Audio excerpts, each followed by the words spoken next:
नमस्कार। आइए आज हम क्लाइमेटोलॉजी जलवायु विज्ञान की श्रृंखला में एटमॉस्फेरिक प्रेशर एंड मोशन वायुमंडलीय दबाव एवं गतियों को पढ़ते हैं। तो हमारा जो एटमॉस्फेयर है उस पर जो प्रेशर पड़ता है, जैसे धरातली अर्थ सरफेस पे या सी लेवल पर प्रति इकाई पर यूनिट क्षेत्र पर, चाहे उसे आप 1 स्क्वायर सेंटीमीटर या कुछ भी आप लिख सकते हैं, ठीक है। उस पर पड़ने वाली समस्त भार को, वायुमंडल के समस्त भार को हम वायुदाब एयर प्रेशर कहते हैं। आप इसे और अच्छे से समझ सकते हैं। मतलब कहने का हुआ कि अर्थ सरफेस पर या सी लेवल पर प्रति इकाई क्षेत्र, जैसे 1 वर्ग इंच या 1 वर्ग सेंटीमीटर या 1 वर्ग मीटर पर ऊपर स्थित वायुमंडल की समस्त परतों, मतलब क्या कहते हैं, ट्रोपोस्फियर से लेकर एग्जोस्फियर तक जितने भी परत हैं उस पर जो समस्त भार है वायु, उसी को हम मतलब सी लेवल पर जो समस्त भार पड़ रहा है उसी को हम वायुदाब एयर प्रेशर कहते हैं। ये वायुदाब नापने के लिए हम बैरोमीटर का यूज करते हैं। बैरोमीटर में एक मरकरी की होती है, वही मरकरी की नली मतलब पारे की नली होती है, जो कि ऊंचाई जाने पर वो नापती है कि वायुदाब हाई है या लो है, और इसे हम एमबी मिली बार में प्रदर्शित करते हैं, ठीक है। ध्यान दीजिएगा, सी लेवल पर एयर प्रेशर सर्वाधिक 1013.25 मिली बार होता है, या फिर हम इसे 1034 ग्राम कह सकते हैं, क्योंकि 1 मिली बार इक्वल टू 1.01972 ग्राम पर सेंटीमीटर स्क्वायर होता है, इसलिए 1013.25 मिली बार का 1034 ग्राम होगा, ठीक। एक होता है आइसोबार। आइसोबार मतलब समदाब रेखा। कहने का अर्थ हुआ कि समान दाब को मिलाने वाली रेखाओं को सी लेवल के, ध्यान दीजिएगा, सी लेवल के समान वायुदाब वाले क्षेत्रों को मिलाने वाली काल्पनिक रेखा को हम आइसोबार कहते हैं, वायु समदाब रेखा। ध्यान दीजिएगा, इसमें वायुदाब जो एयर प्रेशर होता है ऊंचाई के साथ 3.4 मिली बार पर 600 फीट की ऊंचाई पर जाने पर यह आपका क्या कहते हैं कि दर से कम होता रहता है। कहने का अर्थ ये हुआ कि धरातल से हम 600 फीट अगर ऊंचाई पे जाएंगे तो 3.4 मिली बार दर मतलब रेट जो है मतलब कि एयर प्रेशर का वो कम हो जाएगा। यह नियम जो है 1800 फीट तक लागू होता है आपका। आगे बढ़ते हैं।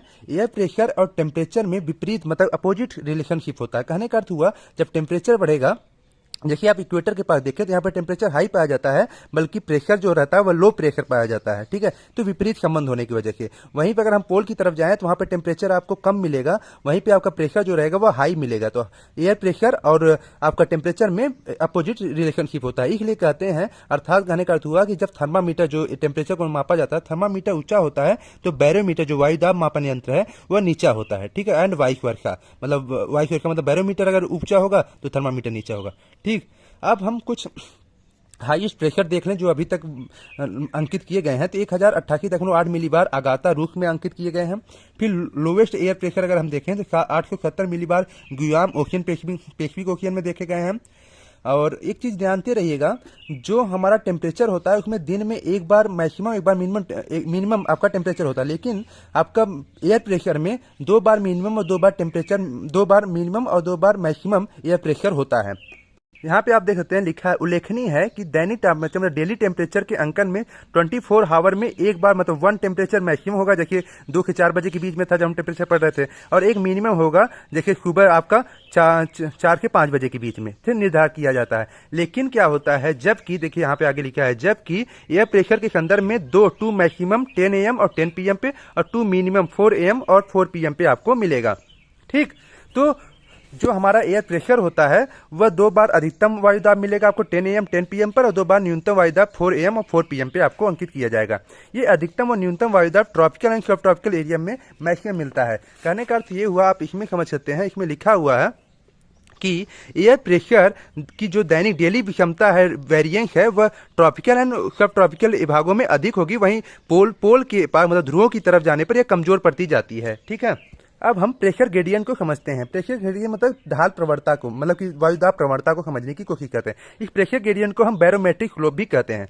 कहने का अर्थ हुआ, प्रेशर ग्रेडियंट किन्हीं भी 2 स्थानों के बीच जब वायुदाब का अंतर होता है उसी को हम दाब प्रवणता कहते हैं। जैसे कि एक हाई प्रेशर है और एक लो प्रेशर है, तो हाई प्रेशर से लो प्रेशर की तरफ जो हवाएं चलती हैं इसी को हम वायुदाब प्रवणता कहते हैं। प्रेशर ग्रेडियंट जो अंतर आता है उसमें, आप इसे ऐसे भी कह सकते हैं दाब प्रवणता को, प्रेशर ग्रेडियंट को, उच्च वायुदाब मतलब हाई एयर प्रेशर से निम्न वायुदाब लो एयर प्रेशर की ओर ढाल मतलब स्लोप को हम प्रेशर ग्रेडियंट कहते हैं, और दाब प्रवणता को बैरोमेट्रिक स्लोप भी कहा जाता है, ठीक है। ध्यान दीजिएगा, जब पास पास होंगी समदाब रेखाएं तो इसकी जो मतलब कि स्टीप प्रेशर ग्रेडियंट होगा, और जब दूर दूर होंगी समदाब रेखाएं तो मंद प्रेशर ग्रेडियंट होगा। कहने का अर्थ ऐसे हुआ, आप इसमें समझ सकते हैं, एक है 1018 मिलीबार, ठीक है, ये रेखा हो गई 1018 मिलीबार, और ये एक रेखा हो गई जो 1010 मिलीबार है, ठीक है। तो इसमें जो आप देख रहे हैं ये बहुत बड़ा आपको डिफरेंट मतलब गैप दिख रहा है, क्योंकि ये समदाब रेखाएं दूर दूर हैं, तो इसमें जो रहेगा लो ग्रेडियंट रहेगा, न्यून प्रवणता पाई जाएगी। वहीं पर देखिए यही रेखा 1018 यहाँ पे है और 1010 वाला यहाँ पे है, मतलब इतने में, सिर्फ इतने में ही आपको प्रेशर ग्रेडियंट जो है मतलब कि मतलब प्रेशर ग्रेडियंट जो है वह नजदीक है, इसलिए यहाँ पे आपको स्टीप ग्रेडियंट मिलेगी। देख रहे हैं ना, ढाल जो है इसमें तीव्र मिलेगा प्रवणता इसका। एक चीज ध्यान देखिएगा, नोट करिएगा कि विंड जो है उसके चलने का मुख्य कारण होता है एटमॉस्फेरिक प्रेशर का डिफरेंशियल। एटमॉस्फेरिक प्रेशर का डिफरेंशियल कहने का होता है हाई प्रेशर से लो प्रेशर। जब हाई प्रेशर लो प्रेशर जब बनेगा द्रव प्रवणता में, तभी ना विंड चलेगी हाई से लो की तरफ। तो जो विंड चलती है वो एटमॉस्फेरिक प्रेशर के डिफरेंस की वजह से ही चलती है, ठीक है। इसलिए हम प्रेशर ग्रेडियंट बहुत बड़ा प्रभाव डालता है। अब आगे बढ़ते हैं। मैंने अभी बताया आपको कि धरातल सरफेस पर टेम्परेचर और एयर प्रेशर में अपोजिट रिलेशनशिप होता है। कहने का अर्थ हुआ जब हाई टेम्परेचर होगा तो लो प्रेशर होगा, और वहीं अगर लो टेम्परेचर होगा तो हाई प्रेशर होगा, ठीक। परंतु ऊंचाई पर, जैसे हम धरातल की ऊंचाई पे जाते हैं, मतलब सरफेस से अर्थ सरफेस की ऊंचाई पे जाते हैं, टेम्परेचर और प्रेशर में इक्वल रिलेशनशिप मिलता है, मतलब कहते हैं पॉजिटिव रिलेशनशिप मिलने लगता है। मतलब अगर हाई टेम्परेचर होगा तो हाई प्रेशर होगा। इस चीज को भी आप नोट करिएगा। आगे बढ़ते हैं। ये मैंने बताया ना, जब समदाब रेखाएं आइसोबार लाइंस पास पास हो तो स्टीप प्रेशर ग्रेडियंट आपको दिखेगा जो 1018 से 1000 के बीच में था, और दूर दूर हो तो जेंटल या फिर लो प्रेशर ग्रेडियंट मिलेगा।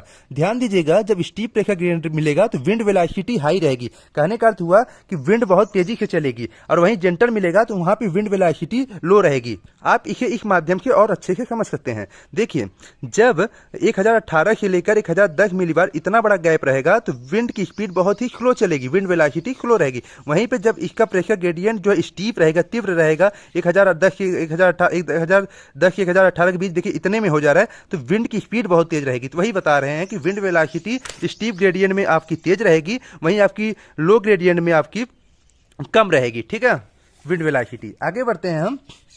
अब आते हैं कॉल। कॉल क्या होता है? दो हाई प्रेशर और दो लो प्रेशर के बीच का जो एरिया होता है उसी को हम कॉल कहते हैं। कहने का अर्थ हुआ एक तरफ हाई या और ऊपर लो, ठीक है। ये दोनों के बीच में जो रहता एरिया उसी को हम कॉल कहते हैं। लो प्रेशर सिस्टम कहने का क्या अर्थ हुआ, इसे भी नेक्स्ट पॉइंट पे आते हैं। लो प्रेशर सिस्टम, जब केंद्र में लो प्रेशर पाया जाता है उसे हम लो प्रेशर सिस्टम कहते हैं, या ये साइक्लोन की स्थिति होती है, चक्रवात की स्थिति होती है। इसमें आर्द्र मतलब नमी का घोतक होता है, इसमें वर्षा होने की संभावना रहती है। लो प्रेशर मतलब इनके केंद्र में न्यून वायुदाब रहता था, बाहर की ओर वायुदाब बढ़ता जाता है, ठीक है, और सबसे बाहरी सीमा में अति परिधि में उच्च वायुदाब आपको मिलेगा। तो मैंने एक कॉल बताया था, ये देखिए ध्यान दीजिएगा, निम्न वायुदाब में मतलब लो प्रेशर ग्रेडियंट में लो प्रेशर सिस्टम में चक्रवात, साइक्लोन, आर्द्र मौसम मतलब नमी रहती है, ठीक है, मौसम का घोतक होता है, मॉइस्चर वाली स्थिति रहती है, ह्यूमिडिटी वाली स्थिति रहती है, आपकी वर्षा भी होती है। इसी प्रकार से आपका हाई प्रेशर सिस्टम भी रहता है। ये एंटी साइक्लोनिक कंडीशन रहता है। हाई प्रेशर सिस्टम करने का मतलब केंद्र में आपका मतलब सेंटर पे आपका हाई प्रेशर पाया जाएगा, हाई प्रेशर बेल्ट पाया जाएगा, इसलिए ये एंटी साइक्लोनिक कंडीशन रहेगी, क्योंकि केंद्र में अधिकतम वायुदाब आपको मिलेगी। ये शुष्क मौसम का घोतक होता है, और जो आपका लो प्रेशर रहता है वो आर्द्र मौसम का घोतक रहता है, ठीक है। आगे बढ़ते हैं हम। ध्यान दीजिएगा, समर सीजन में मतलब ग्रीष्म ऋतु में लो प्रेशर मिलता है, क्योंकि यहाँ पे हाई टेम्परेचर मिलता है। आप ध्यान दे सकते हैं कि जुलाई मंथ में उत्तरी गोलार्ध में अगर आप देखें तो जुलाई मंथ में आपको हाई टेम्परेचर गिवन होगा तो लो प्रेशर वहां पे पाया जाता है, ठीक है। वही विंटर सीजन में आपको एयर प्रेशर हाई मिलता है, क्योंकि आपका लो टेम्परेचर गिवन रहता है, ठीक। आगे बढ़ते हैं नेक्स्ट पॉइंट पर। नेक्स्ट पॉइंट में कह रहा है कि प्रेशर ग्रेडियंट की वजह से विंड का डायरेक्शन समदाब रेखाओं पर लंब मतलब कि परपेंडिकुलर पड़ती है। कहने का अर्थ हुआ कि जो समदाब रेखाएं हैं उस पे विंड और ये, लेकिन क्या होता है कोरियालिस इफेक्ट से जो इसका विचलन रहता है वह उत्तरी गोलार्ध में दाहिनी और दक्षिण गोलार्ध में बाएं हो जाता है। सामान्यतः ऐसा कहा जाता है कि आप इसे ऐसे समझ सकते हैं। देखिए यहाँ कहने का अर्थ हुआ 1021 मिलीबार है और 1012 मिलीबार है, ठीक है। तो यहाँ हाई प्रेशर है बेल्ट है और यहाँ पे लो प्रेशर बेल्ट है। विंड जो है हाई प्रेशर से लो बेल्ट की तरफ चल रही है। अब ये जो समदाब रेखाएं हैं इस पे 90 डिग्री का ये कोण बनाते हुए चल रही है, ठीक है। तो इसीलिए कहते हैं कि विंड प्रेशर मतलब प्रेशर ग्रेडियंट की वजह से विंड का जो डायरेक्शन रहता है वो समदाब रेखाओं पर परपेंडिकुलर पड़ता है।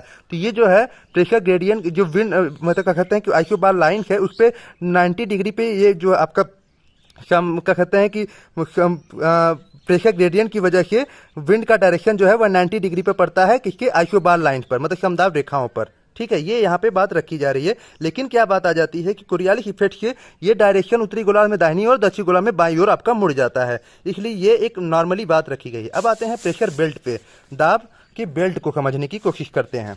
तो प्रेशर बेल्ट को आप समझने की कोशिश करिएगा। इक्वेटर पे आपको लो प्रेशर बेल्ट, फिर उसके बाद ट्रॉपिकल, सब ट्रॉपिकल पे आप ट्रॉपिकल पे हाई प्रेशर, फिर सब ट्रॉपिकल लो प्रेशर, फिर पोलर पे आपका हाई प्रेशर बेल्ट मिलेगा। ठीक है, इसी तरह से दक्षिणी गोलार्ध में भी आपको मिलेगी।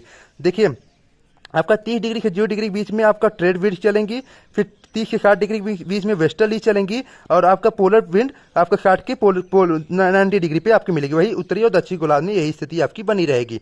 ठीक है, अब इसमें ध्यान दीजिएगा, 0 से 5 डिग्री के बीच में इक्वेटर के पास आपको डोल्डम मिलेगा, जिसे काल्म क्षेत्र कहते हैं, शांत क्षेत्र कहते हैं। डोल्डम को समझने के लिए शांत पेटी है, काल्म रीजन है, इसमें हवाएं प्रायः शांत रहती हैं। ये 3 जगह मिलता है, इंडो पैसिफिक रीजन में डोल्डम, western coast of Africa equatorial region में, और आपका पश्चिमी मध्य अमेरिका में। ठीक है, डोल्डम की स्थिति आपको मिलती है।